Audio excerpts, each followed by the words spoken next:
Hamilton County has spent about $100 million of the $140 million it received from the Federal CARES Act, with another $30 million allocated to various programs. The money must be spent by the end of 2021. Reporter Mariel Carbone breaks down what the money is being used for and how it's kept businesses up and running.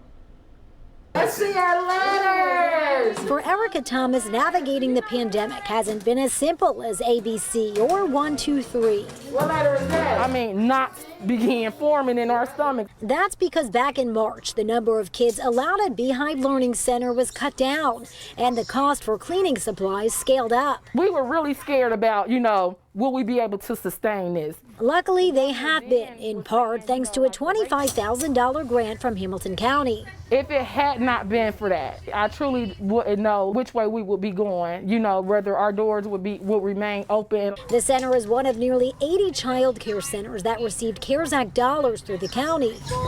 One of the many key words that we've learned in 2020 was adaptability. Assistant County Administrator Holly Chrisman says the money has been split into 4 categories: funding county operations, public health, community and economic assistance, and vulnerable populations. Very overwhelming, as you can imagine at first, given the great needs that we saw in our community. The biggest chunk of money went here, $35 million for public safety personnel. That means payroll and PPE for corrections officers, sheriff's deputies, and 911 dispatchers. Another $25 million was divvied up to various townships and villages within the county, and a significant amount is funding the county's Test and Protect program.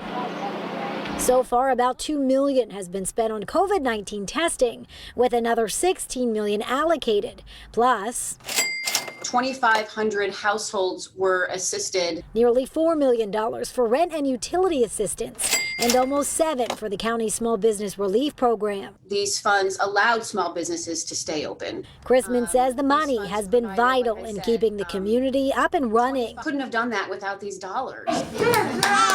And keeping the doors open for places like Beehive. It is important. Child care is an industry that helps the other industries survive. In Colerain Township, Mariel Carbone, WCPO 9 News.